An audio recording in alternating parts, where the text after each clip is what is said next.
Director with the U.S. Helsinki Commission. I'm pleased to welcome you to this briefing on the Max app, Russia's pocket-sized approach to mass surveillance. Thank you all for joining us. Before I turn it over to our esteemed members of our panel, I'll share a few words about why we're choosing to focus on this issue now. On a trip to Kyiv in September, my colleagues and I met with members of civil society who support and help evacuate Ukrainians living under Russian occupation. They discussed how the information environment there has made every aspect of their jobs more difficult. Occupation authorities flood Ukrainians with propaganda and search their devices and homes for any tools to connect with the open internet and communicate freely. Ukrainians live in a constant state of fear. They do not know who to trust or what to believe. For the Kremlin, creating an information bubble in occupied Ukraine is central to their genocidal project to erase the Ukrainian state. By purging occupied territories of any means of connection with the outside world, authorities believe they can isolate and dishearten the population, discourage resistance, and brainwash the next generation. And yet, despite relentless pressure, Ukrainian parents and grandparents continue to risk everything to find virtual and physical pathways out of this hell for their children. They teach their children Ukrainian in secret and use VPNs to give them Ukrainian educations. They find ways to talk to their neighbors undetected to help boys avoid conscription into the Russian army. And in some cases, they find routes out of the occupied territories and lead their families through treacherous escapes. Through their kids, using the limited resources and technology they have, these parents and grandparents keep hope alive for a future in which Ukraine is free and united. Over the past several months, the Kremlin has doubled down on its efforts to digitally monitor and isolate those under its thumb in Russia, Ukraine, and elsewhere. They're implementing a novel approach to censorship and surveillance that pairs old-school authoritarian tactics with software solutions that allow authorities to police people's digital lives on their personal devices. As part of this strategy, they have launched Max, a super app that gives Russian officials wide-ranging access to users' messages, contacts, internet usage, and location, which is the topic of this briefing. And with that, I'm honored to introduce our panelists who will discuss the implications of Russia's approach to wide-scale digital surveillance, the potential for Russia to export this paradigm further beyond its borders, and strategies to circumvent and counter this approach to repression. First up, we'll have Anastasia Girmont. She spearheads Access Now's Eastern Europe and Central Asia policy work, building coalitions, influencing stakeholders, and bringing digital rights issues in restrictive environments into the international spotlight. Anastasia previously worked as an advocate for the rights of people with disabilities and currently serves as a board member for Inclusion Europe. Laura Cunningham is the president of the Open Technology Fund, a nonprofit organization supporting the counteraction of repressive censorship and surveillance globally. Laura has over a decade of experience working on internet freedom across a variety of donor, nonprofit, and government organizations. Prior to joining OTF, Laura was the senior advisor for internet freedom in the US State Department's Bureau of Democracy, Human Rights, and Labor, where she led the department's internet freedom programs focused on technology development, digital security, internet policy advocacy, and research. And last but not least, we have Justin Sherman, who is the founder and CEO of Global Cyber Strategies, a DC-based research and advisory firm, an adjunct professor at Georgetown University School of Foreign Service, and a distinguished fellow at Georgetown's Law Center on Privacy and Technology. He was previously a fellow at Stanford's US-Russia Forum, where he participated in Track 2 dialogues with Russian counterparts on international security issues. Justin has consulted for and advised CEOs, government officials, investors, attorneys, product managers, communication strategists, and threat intelligence teams, including a volatile, complex, and high-risk scenarios. He has consulted on projects and programs for organizations ranging from HBO to DARPA. So now I'll turn it over to Anastasia for her opening statement. And once everyone has had an opportunity to give their opening remarks, I'll ask a round of questions, and then we'll open it up to audience questions. So Anastasia.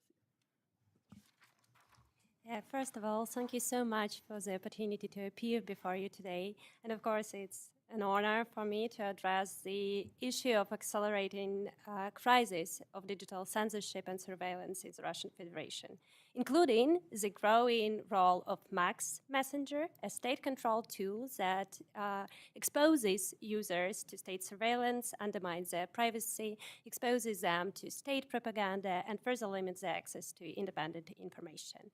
Well, first of all, let me start by outlining the current status of the digital space within Russia and how authorities are driving the country into the complete shutdown and informational blockade from the rest of the world. Since the full-scale invasion of Ukraine, Russian authorities have blocked access to almost all websites of independent media, NGOs, and global social media platforms. Facebook and Instagram, whose parent company Meta has been declared extremist organization in 2022, are banned, same as TikTok, X, Discord, or even Signal. YouTube is heavily throttled, so it's barely functional for many users within Russia. And starting summer this year, authorities went as far as they also disabled voice calls on Telegram and WhatsApp, that are the two last remaining accessible platforms in Russia. But recent reports indicate that WhatsApp is experiencing dysfunctions. It's not functioning well in many regions of Russia, and those led some experts to believe that it soon will be blocked as well. Adding to all of this, since May this year, millions of Russians and people in the occupied territories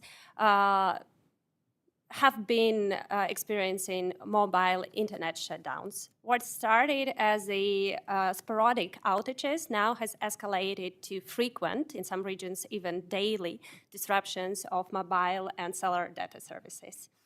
Since September this year, Russia has also begun whitelisting during the internet shutdowns, meaning that only narrowly approved list of websites, usually state-controlled, is accessible during the shutdowns.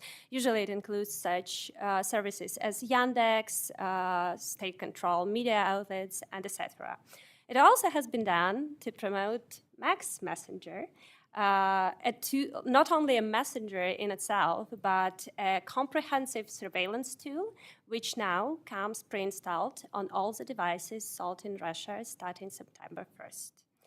According to independent assessment, Max doesn't merely record user messages and metadata.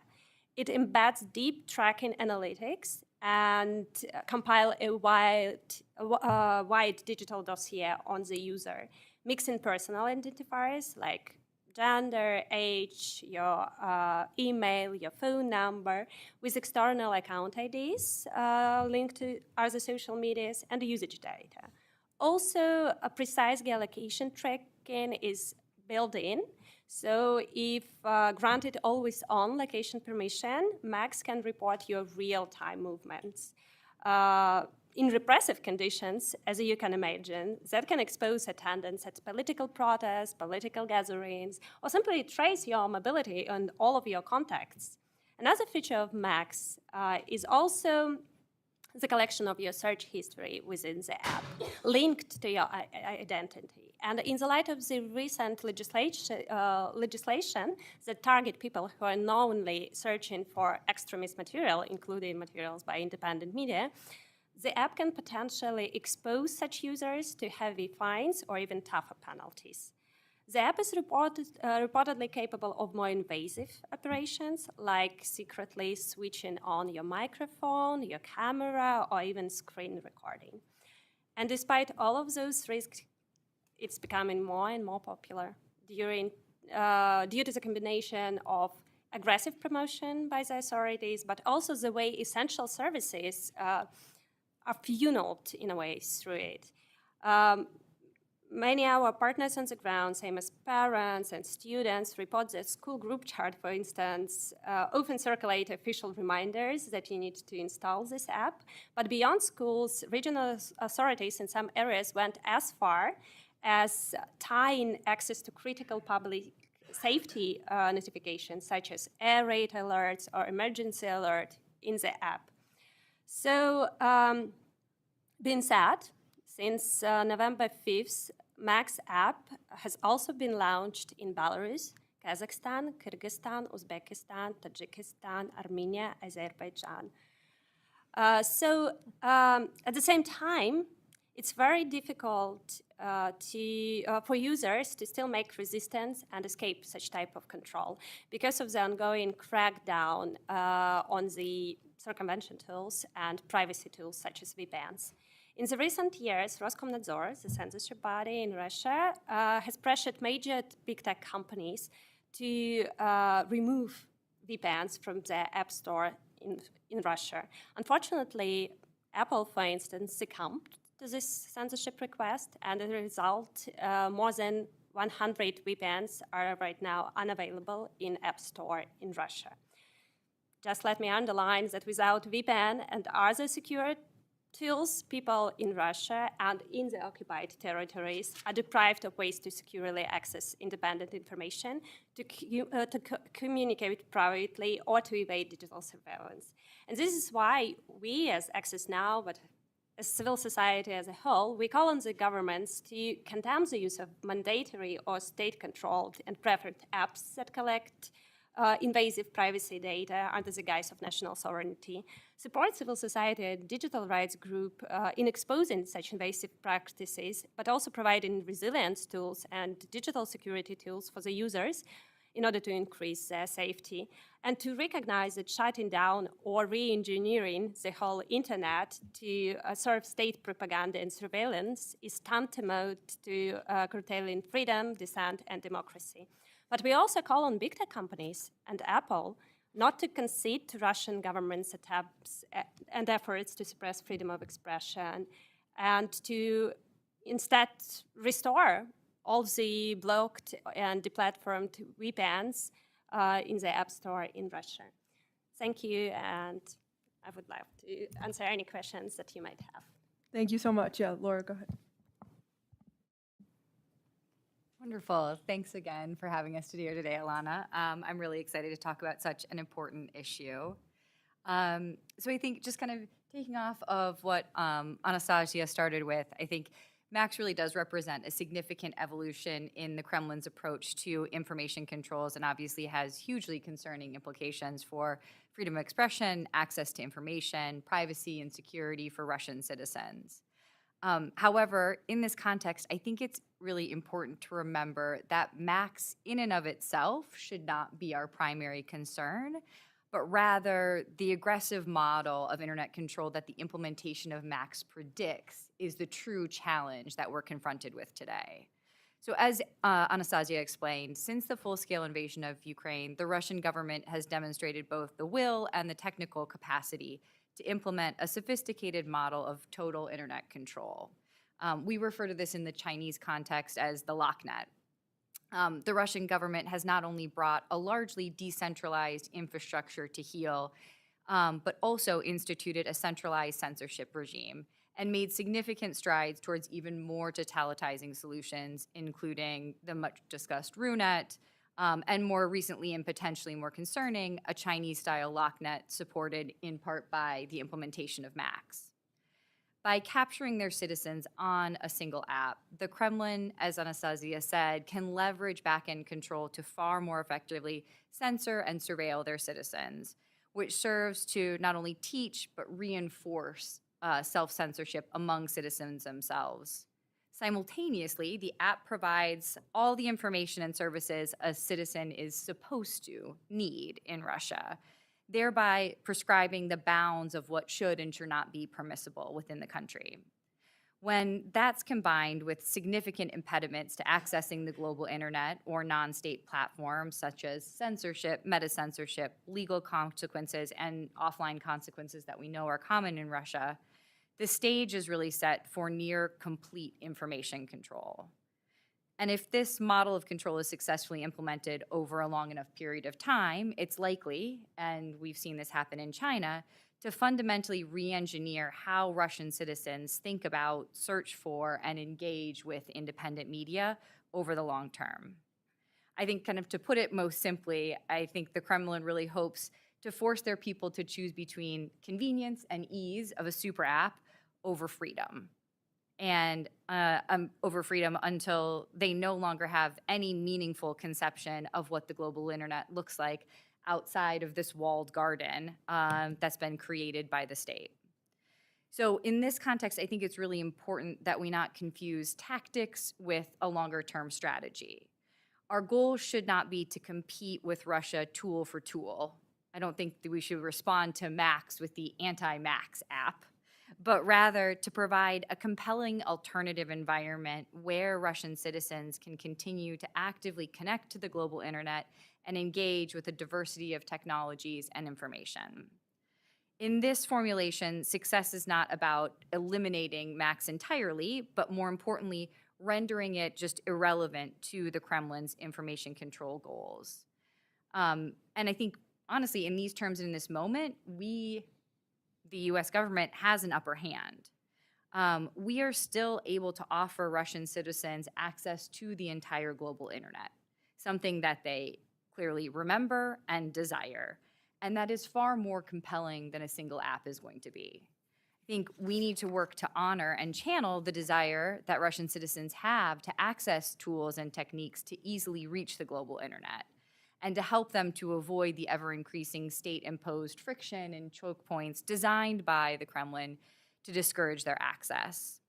So to do this, I think from a technological perspective, there are two things that we really need to focus on. We need to support a diversity of tools and technologies, not that respond individually tool for tool or app for app, but instead work collectively to undermine the Russian government's model as a whole. So first, we should continue to facilitate Russian citizens' access to the global internet and independent information. This means continuing to support a range of secure, privacy-enhancing circumvention tools and secure communication tools to empower Russian users and impede the Kremlin's ability to force citizens onto apps like Max. Second, we should simultaneously invest in new solutions to stay ahead of quickly evolving Russian information controls.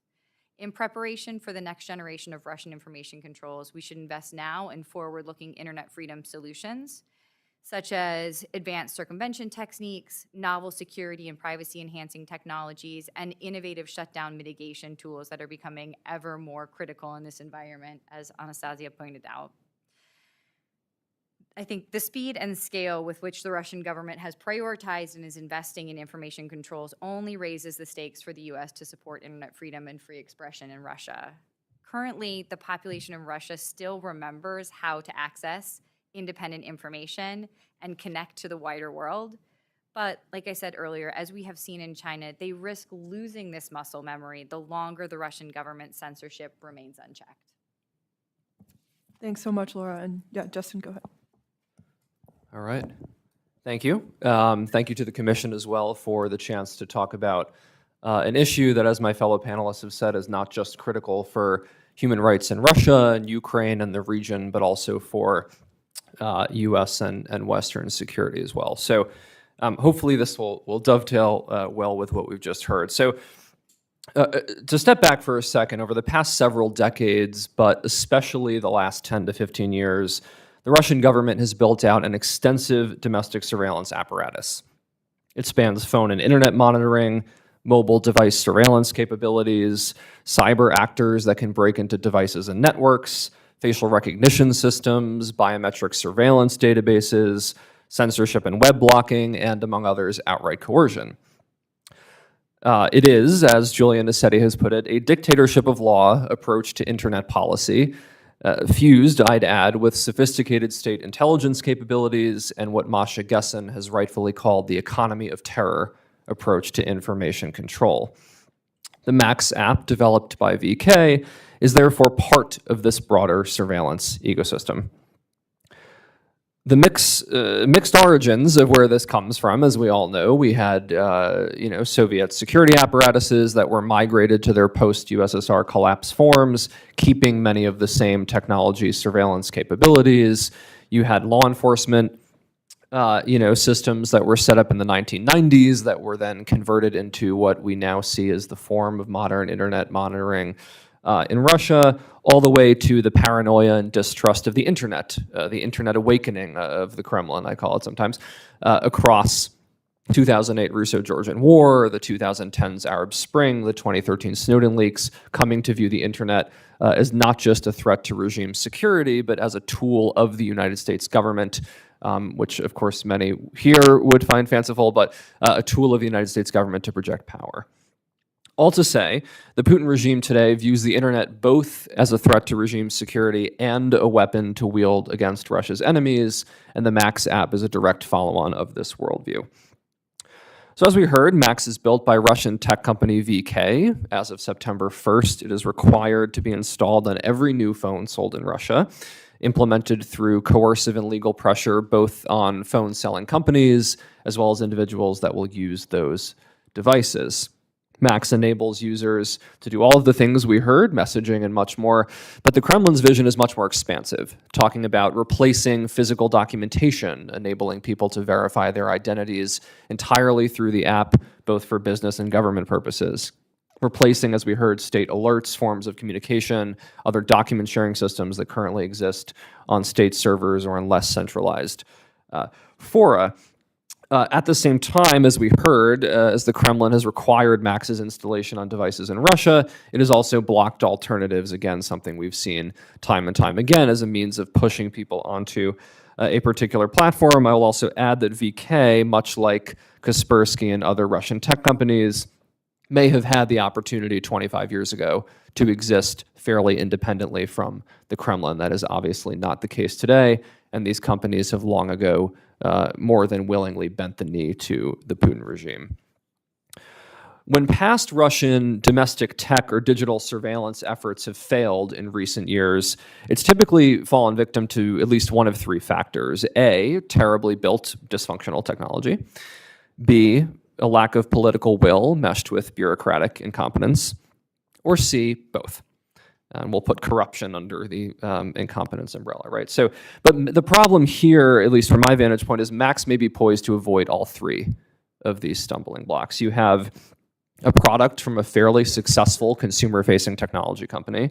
You have, as we've heard, seemingly enforced legal requirements in Russia on device manufacturers, on individuals to use it, and the technical throttling of alternatives. So we see that political will, we see that capability there now. Further complicating the challenge ahead are Russia's growing techno-isolationism, leaving Russians with fewer technological systems in general that are not heavily Russian state monitored and controlled. If they are not Russian these days, they are more, in fact, in some cases from China than they are from Europe or the US or Japan or elsewhere. You have persistently growing Kremlin paranoia, as mentioned, about Western tech platforms. You had Meta designated as a terrorist organization 3 years ago now, as an example of that view. And you also have suboptimal or harmful policy decisions from US tech companies. And in some of these cases, US tech firms, such as with YouTube, are dealing with highly complicated trade-offs, decisions, often more so than the public might appreciate in terms of information access and censorship and content requests. At the same time, you have other firms making disastrous decisions, such as with Apple and Google a couple of years ago deciding to open local offices in Russia, which of course demonstrates some degree of naivete about the risk. So all to say, as we've heard, Max threatens human rights in Russia, as was mentioned. I recently wrote in The Atlantic about this as well. Russian forces are stopping individuals entering and leaving temporarily occupied territories to do technical inspections of devices, the details of which maybe we won't get into, but to include looking for the Max app on people's phones. As mentioned, it's also now permeating in the near abroad. And then the second set of concerns really, to me, relates to broader U.S. and Western security, which is, as Laura was just saying, not every country has the political will, the intelligence, sophistication, as an intelligence agency, sophistication, the policing apparatus, the tech talent to control and surveil in the way China does. Not every country has the same underlying digital infrastructure layout as China does, which is quite centralized. In many other countries like Russia, it's much more diffuse. So enter then an approach that requires less technical centralization, that requires less of a broader tech talent base to implement, that maybe requires less financial investment to carry out, yet as some have already analogized Max to China's WeChat, is an attractive means of conducting state surveillance, of trying to suppress dissent and free expression, of, this was not mentioned yet, of trying to root out Western spies and Ukrainian spies in an adversarial and authoritarian regime through this messaging app. So looking forward, there are several solutions that Congress can undertake in this area. These include renewed funding, as was mentioned, for anti-censorship circumvention capabilities, privacy-forward encrypted messaging systems, to continue engagements or renew engagements, we'll say in some cases, with European partners on this issue set, and importantly, continuing to study the problem and to conduct effective oversight of executive branch activities in this area. So I look forward to your questions. I will stop there. Thank you so much. Yeah, so I will ask the first round of questions, and then following that, we'll open it up to audience questions. So you can ask questions from that podium and that microphone over there, and just make sure to introduce yourself when you do so. So I'll start with you, Anastasia. So historically, as Justin mentioned, Russian attempts to create an isolated internet for those under Russian control have made life worse for users in many ways. You've written extensively about how local and regional internet blackouts, for example, make it difficult for Russians to complete daily tasks like withdrawing money from ATMs. However, it seems like recently Moscow has shifted its approach and is prioritizing user experience, and it did so, including through the Max app. So do you think that sort of Russians will mind using the censored internet if the user experience is improved? And what further steps could Moscow take to ease the discomfort of using this censored or restricted internet and quell resistance to surveillance and censorship? Well, thank you for the question. It is a very justifiable concern, indeed, that users in Russia, but also in the occupied territories, will, as Laura said, lose the muscle memory to use the independent internet, and will somehow get used to these all limited possibilities. We've seen this with YouTube. Like several years ago, 2 or 3 years ago, it was difficult to imagine the daily life of Russian people, where YouTube played a huge role in their daily life, that even if blocked, then they won't search for the opportunities to circumvent this. But those throttling of YouTube, which made it extremely inconvenient for Russians to watch YouTube, actually switched many of them to alternatives like RuTube and other ways to receive this content, which, of course, makes us believe that the same will happen with Max. Indeed, it is a link not only to the all the entertainment and ability to, basically call your friends and relatives, because on other platforms, as I said, video calls are blocked. But also, as you said, it is more and more user-friendly. All the content isn't there. All the state services are embedded and funneled through it. And if not in the repressive environment, just imagine all platforms in one app. And you don't need to switch. You don't need to choose. All your friends, all your work-related contacts are in there. So, and yes, Russian authorities are investing a lot, not only in advertisement of the Max app, but also in increasing its usability and user-friendliness. And Russia is a tech-savvy country, which can actually compete at the moment with all of this. People also have no choice. we are hearing reports that employers are forcing their employees to install the app.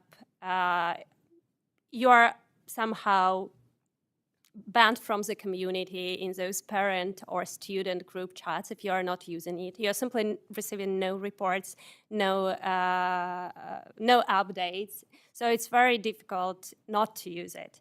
And even people who are well aware about all the risks, they prefer to minimize them through acquiring new device and installing Macs on it. But it's a temporary solution. One way, first of all, not all people can afford to buy the second phone. And of course, one way or another, it will become impossible not to use it. I'm so sorry. Alert. Max app. Yeah. Thank you so much. And Laura, so you discussed how the Russian government has systematically increased its online information control since the full-scale invasion of Ukraine in 2022. And the deployment of the Macs is sort of the latest step in this progression.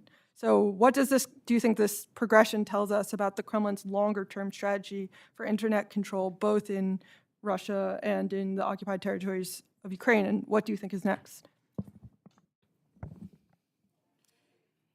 Yeah, I think what we're starting to see is a very similar kind of Chinese locknet model being deployed in Russia as well.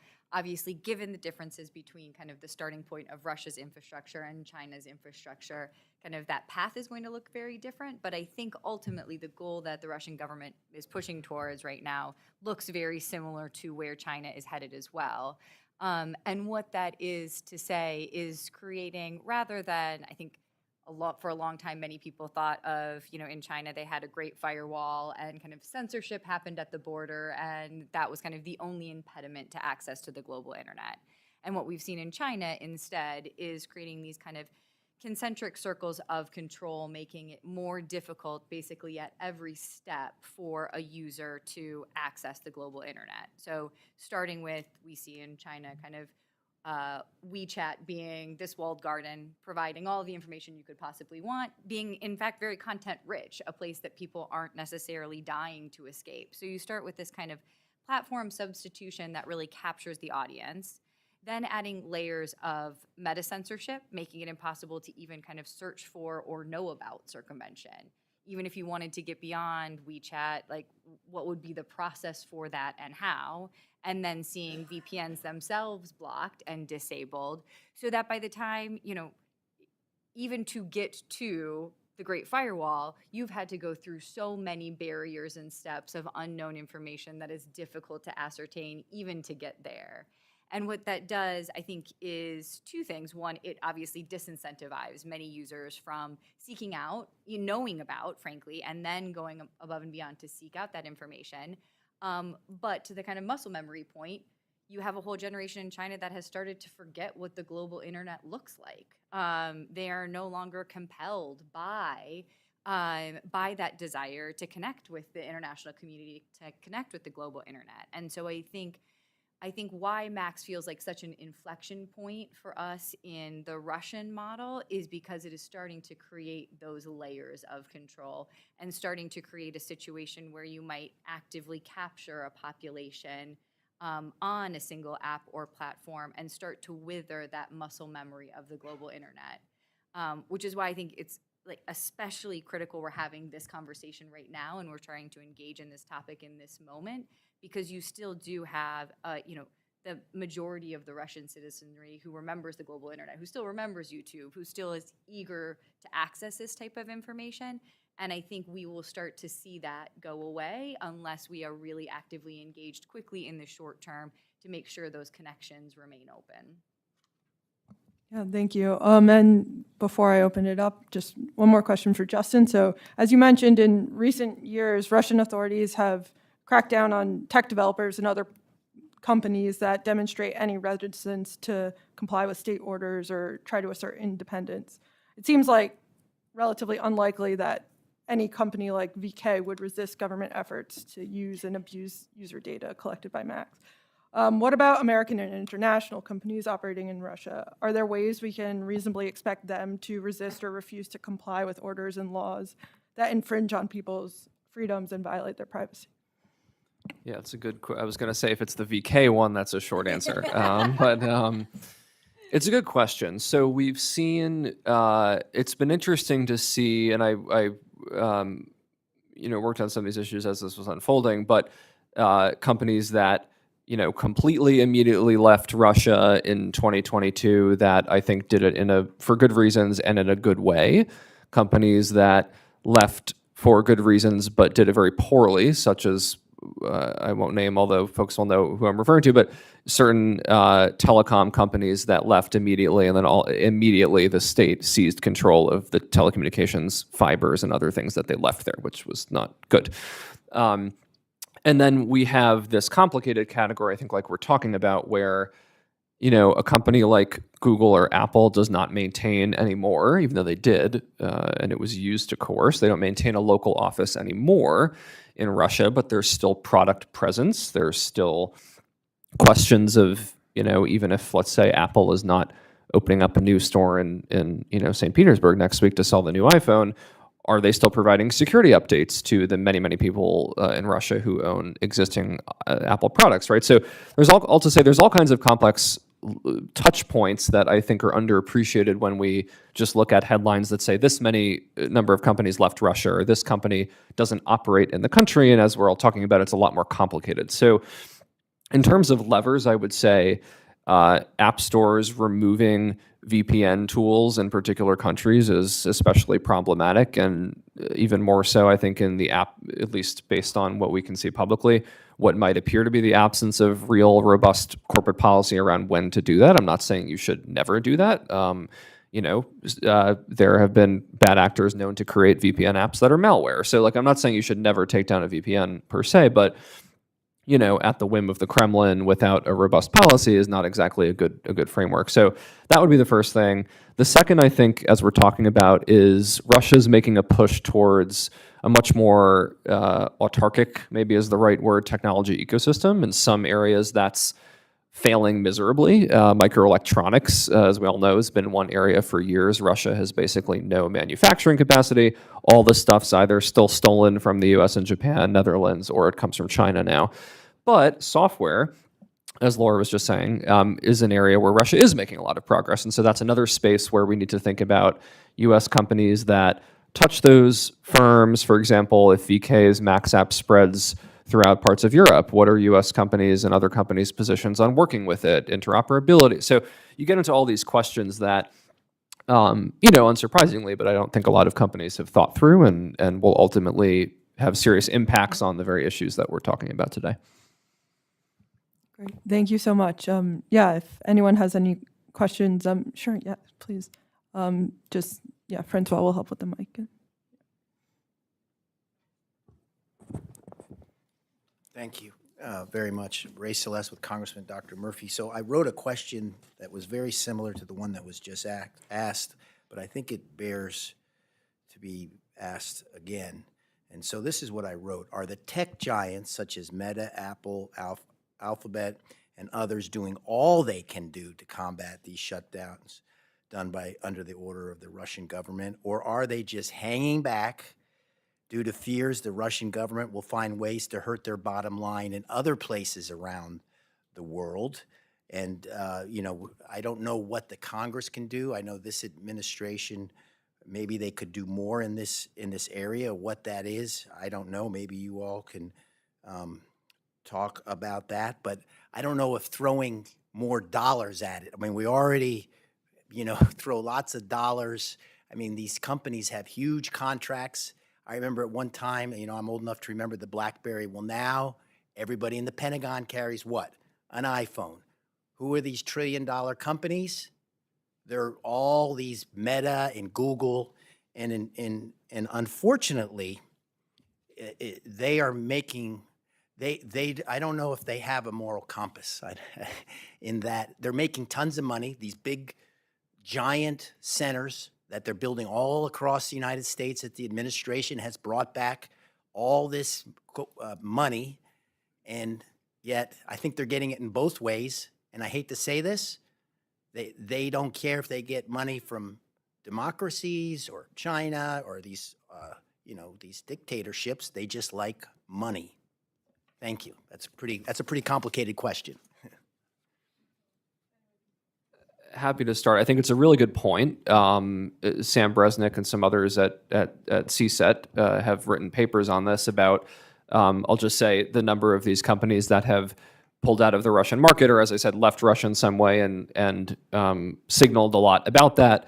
Well, actually, when you look at it, of course, their dependencies in certain other autocratic areas or their dependencies in Taiwan or other places are very, very different. And so this notion that, they would always do that, I think you're right that is not a correct assumption.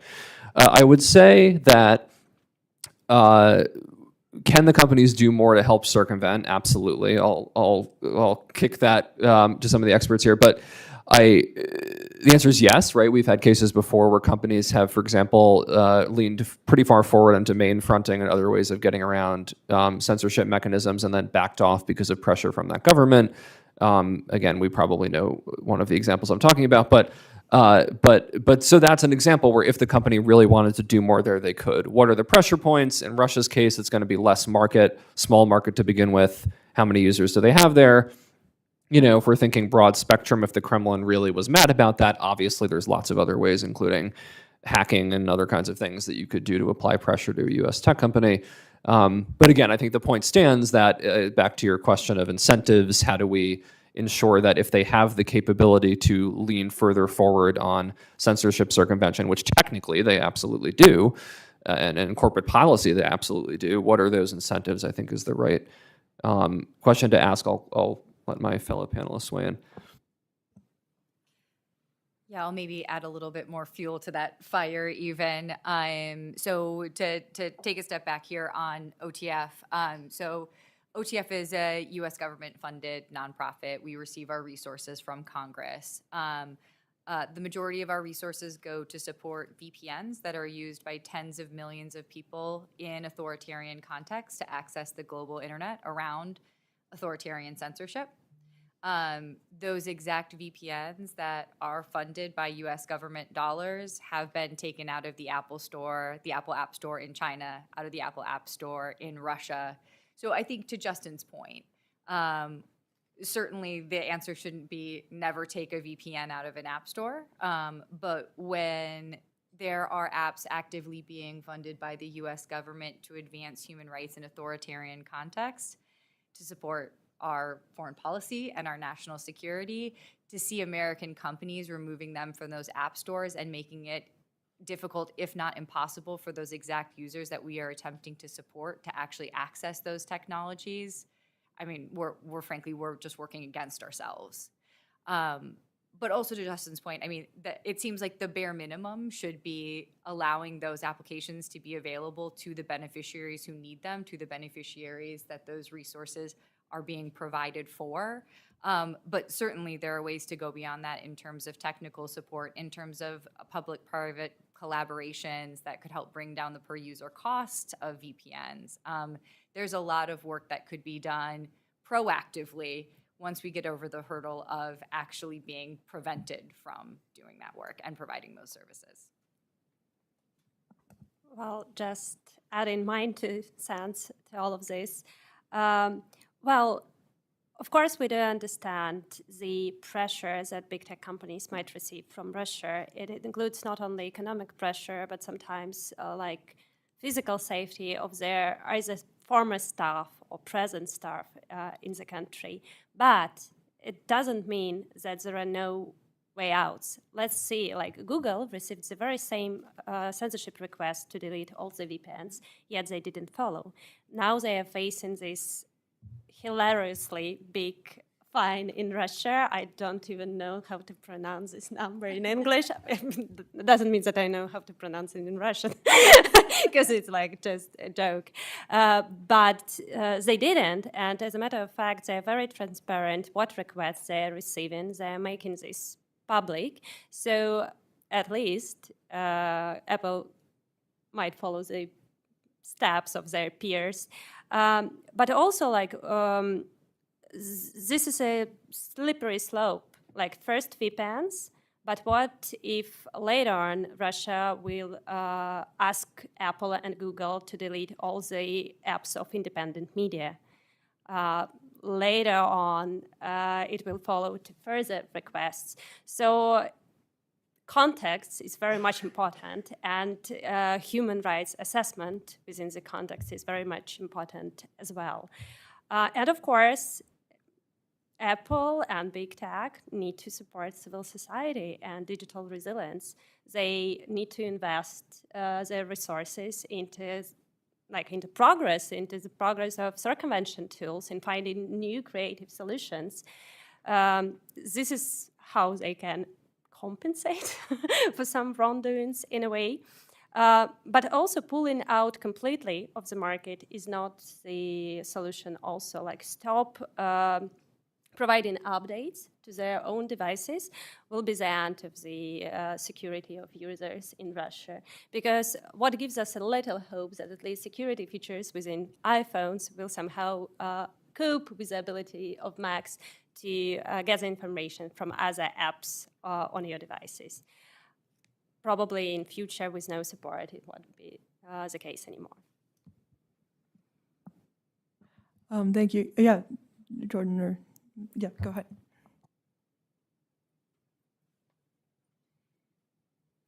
Thank you so much, Alana, and to all of you. This is a really interesting briefing, so appreciate you. My name is Jordan Warlick. I'm a policy advisor at the Helsinki Commission. I can imagine that the Max app surveillance has probably resulted in a certain amount of self-censorship, which obviously can be hard to measure those invisible consequences. But I wanted to ask if there are reports yet of raids, arrests, or fines, or any other consequences like that imposed on individuals based on information gathered from surveillance on the Max app, or through, as you mentioned, the technical inspections and failure to download the app.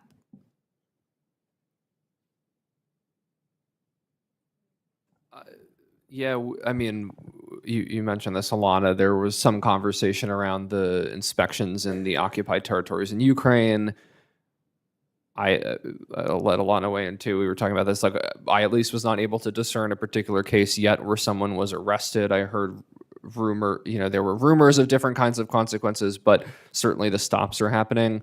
I don't know if others want to weigh in on the Russia piece. Like, I'll just say, VK broadly, we know for many years, of course, is a huge source of your post was flagged, FSB data requests submitted to VK that are, complied with their eyes shut. So, otherwise wide open, they don't really care. But so I'll just say, so I don't know necessarily if I haven't seen any reports of that. I obviously don't think that's dispositive of the fact that probably this is already an information source. But I'll let okay. No, we didn't receive any reports yet, but I think this is also only a matter of time, because it's very difficult to promote new app within the users and to reach this critical amount of users needed if you start with a massive arrests for all who are using Macs. So I think they created the necessary infrastructure, and later on, they will first target people that they want to target among civil society, journalists, opposition leaders, and etc., or probably some of them are still in Russia.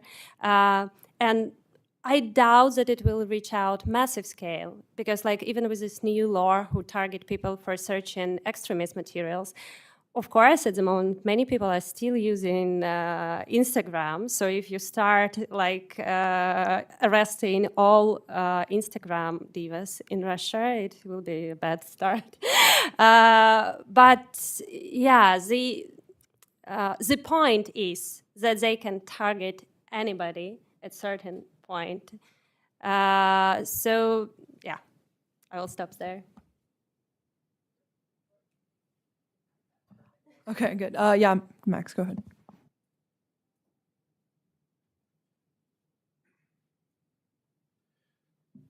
So thank you for being here and for the work that you do. It's really, really important, and it's really been eye-opening for me. But Right. I'm kind of cursing my parents at the moment. My name is Max. And I'm Max Underland. I work for Senator Bozeman. I don't work for VK. I was just wondering what the likelihood is that this app rolls out in countries where maybe there's been a little bit of a Russian lean, maybe in countries that might even be in NATO or Europe, or to be used in the developing world as sort of where there's Russian action present, or a country where Russia or countries like the U.S. or Germany or others that Russia might want to influence elections and have disinformation campaigns, and what's the connection between that? Well, as I mentioned, Max has been launched in a few neighboring to Russia countries. It also has been launched in Moldova, for instance, which is quite concerning. But it will appear in the Europe as well for one simple reason. You need to stay in touch with the close ones in Russia. And for them, the only opportunity to be connected with you is through Max app, especially in the occupied territories. Max will appear in Ukraine as well. Because like people who wants to keep in touch with their relatives in the occupied territories will still need Max in order to call them, text them, and etc. So, yeah, the simple answer is yes. Nothing to add other than I think Telegram's a different app, different situation, but great example of where an app that I'm sure no one in here is using, perhaps other than to read Russian posts, but clearly backdoored and compliant with the Kremlin and so forth, yet still is quite popular around the world, including in Ukraine, which is an interesting phenomenon. So, yeah, Laurel, and just maybe building on that a bit, like, could you envision a world in which other authoritarian countries or, leaning authoritarian countries might adopt it as a model because it's effective and store the data in their own countries, or, use this model, even if it's not necessarily the Max app itself? Yeah, I think as Anastasia has already said, I think the Max app is going to find its way to allied neighbors, certainly. I think maybe going back to kind of the broader picture on this model-wise, just beyond Max, what I think is really interesting about the Russia model in particular is the ability of other countries to potentially adopt it in ways that other censorship models, particularly the Chinese censorship model, just has been too high a bar for most countries. So in the case of China, we see a country that had a centrally controlled internet infrastructure from the very beginning. They made very few compromises on that, and as a result, were able to kind of perpetuate very quickly their control and centralize their control there. Most other countries around the world have pretty diverse internet architecture, Russia included, and so there was always a theory that no one could really follow in China's footsteps because everyone else had kind of let 1,000 flowers bloom when it came to the internet. And I think the Russia model is a really interesting counterpoint to that now, where they have taken what was a very dispersed network and found a way to actually implement very centralized control. And they've kind of been slowly kind of pulling that control in. First, we saw, through many different laws that they were implementing and then, requiring ISPs to blacklist, and then they were requiring ISPs to actually install infrastructure to create like centralized control over what is being blocked. And now they have gone so far as to take what was, thousands of ISPs down to basically 7 centrally owned ISPs. And that's one example of kind of how they have taken the infrastructure and slowly exerted control over it in a way that has become more and more centralized. But that model to me is really fascinating because it is one another government could replicate. You don't have to say, did you make a decision 40 years ago to forever centrally control your internet? No, you could take this and potentially replicate it in any kind of environment with, with an authoritarian who's eager enough and has the resources to do it, to actually take something relatively diversified and actually bring that centralized control. So again, I think Max is an interesting indicator when it's popping up of what governments are thinking in the direction they want to go. But the fact that that's matched with a Russian model that might actually enable them to do it, I think is even more kind of concerning in tandem. I think we have time for maybe one more audience question, and then, yeah, Kyle.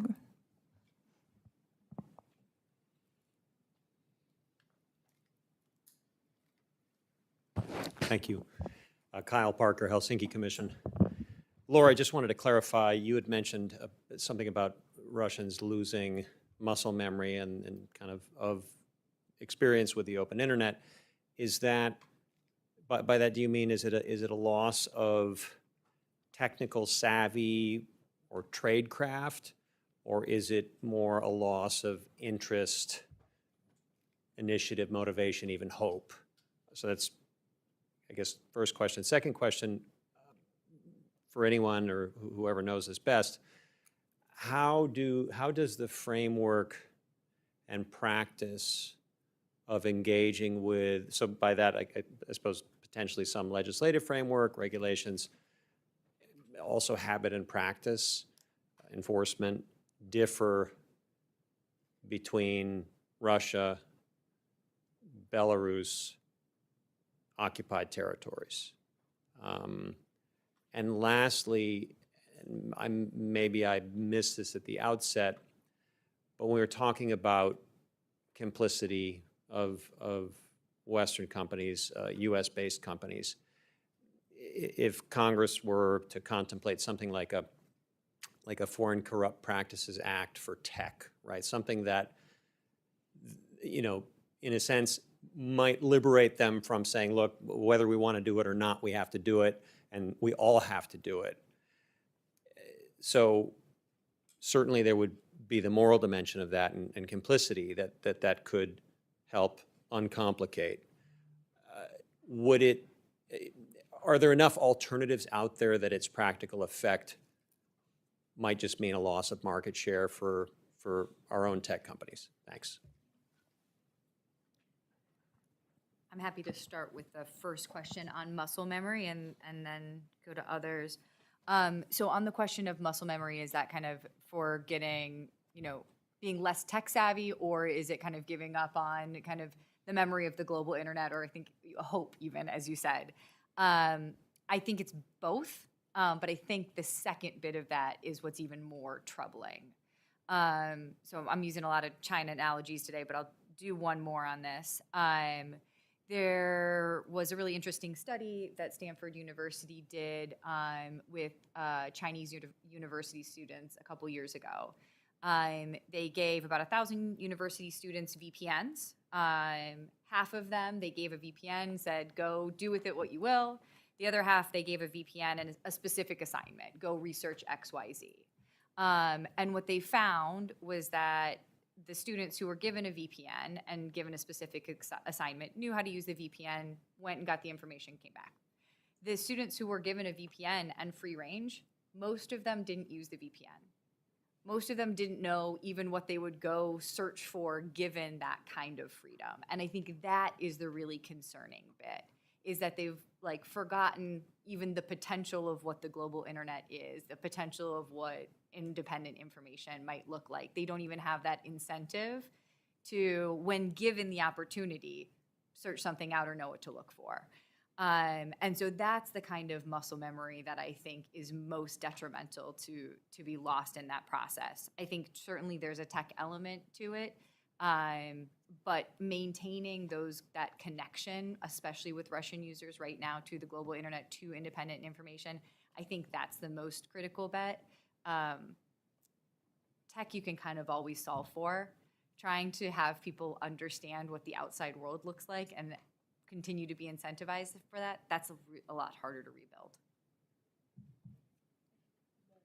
Does someone want to talk about the tech company piece of it? Yeah. Well, I can address the issue of how the framework will work in different contexts, like in Russia and Belarus, in the occupied territories. In the occupied territories, people are extremely vulnerable to this kind of max installation and surveillance. We mentioned several times the regular checks, but if not willing to install max, you can be subject to further searches, investigations, and etc. So, of course, people are willingly installing the Max apps in order to guarantee their own security. Same as they acquired SIM cards on Russian numbers before, because it was impossible to use Ukrainian ones in the current conditions. In Russia, I might say they are seizing control step by step. So like frog in his cattle, people are adjusting. They didn't ban VPNs. Per se, legally, VPNs are still allowed, but they banned advertisement of VPNs, so nobody will know about them eventually. They also didn't persecute before you for reading, like, I don't know, independent media, Medusa or others. But now they will persecute you for searching actively for extremist materials. And they can call extremists whatever these days. Same goes to, yes, VPN are not banned, but since September this year, it can be aggravating circumstance in crime. So if you're using VPN, it can be considered some shady thing to do. So people are, same as they didn't shut down the internet all at once. They declared Meta extremist organization, but Instagram and Facebook were still available. Then they shut down Instagram and Meta. Then they shut down the other platforms. So people are, yes, adjusting to all of this, and they willingly switching to Russian alternatives. In Belarus, in Kazakhstan, in other contexts, it's a bit different because, like, of course, Max doesn't go pre-installed on all the devices, and I suppose people won't be so actively downloading it. But if Russian propaganda and Russian advertisement come to these countries, of course, they will be exposed to the very same risks. What triggers me the most is also the export of Russian, not only technologies or apps, but techniques and authoritarian tactics. We see more and more how all the countries around Russia copy-pasting all those legislative innovations like foreign agent law, anti-extremist legislation, anti-LGBTQ legislation, and etc. All this leads to further censorship. Guess that leaves question 3. And I'll say too, right, in a country like, obviously, as we know, Belarus and Russia, very close intelligence cooperation, the SORM, the actual physical SORM system that Russia uses for domestic internet and data surveillance there's analogs in a lot of those countries, but Belarus is basically the same architecture, so there's all kinds of other risks there. FCPA for tech, interesting question. I think I'd say we can think about the set of responsible practices that we've been talking about throughout this briefing around, do companies have policies for takedowns and so forth? And then maybe you could think about some bounds of what's acceptable and not acceptable there. For example, delete this Navalny app ahead of the election because I don't like opponents. Maybe it would be not a real reason to take an app down. But there could be reasons too.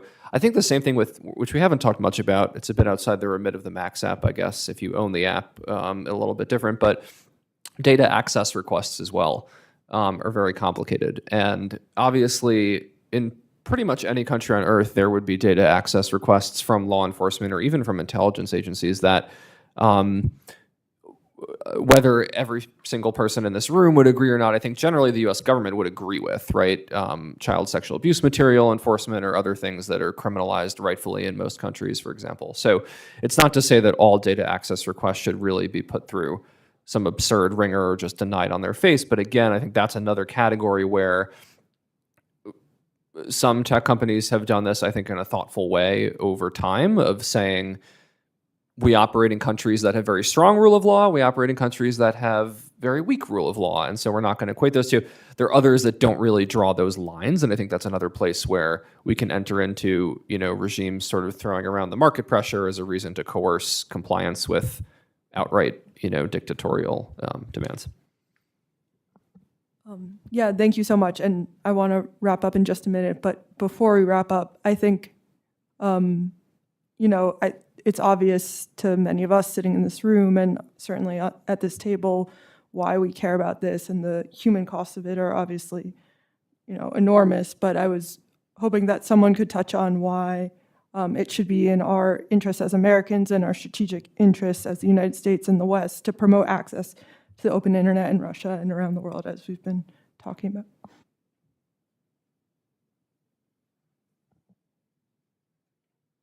We'll go down the line. That's great. So as I mentioned, right, so there is the fact that Laura can elaborate more on this, but not every country can do the China approach, to be a bit simplistic about it. And so having other ways of approaching internet surveillance and control in other adversarial countries, we should be worried about what Russia continues to experiment with and build out. Two is that there are all kinds of complicated cyber questions, cybersecurity questions, cyber operations questions, et cetera, when an adversary is trying to develop a fairly autarkic technology ecosystem. We're not really going to get into that today, but that's really complicated and concerning from a U.S. military and intelligence and national security standpoint. And the third, as I mentioned, is alongside undermining human rights and other important, democratic values of free speech and so forth. This is also a way for, much like the biometric surveillance I mentioned, which they're starting to deploy more at the borders and every entry point in Russia, is to root out Western spies, root out Ukrainian spies, root out informants or people who cooperate with anyone, to include talking to journalists. So there's lots of cases there where I think from a US, EU, NATO standpoint, we should really be worried about that device level surveillance and targeting capability.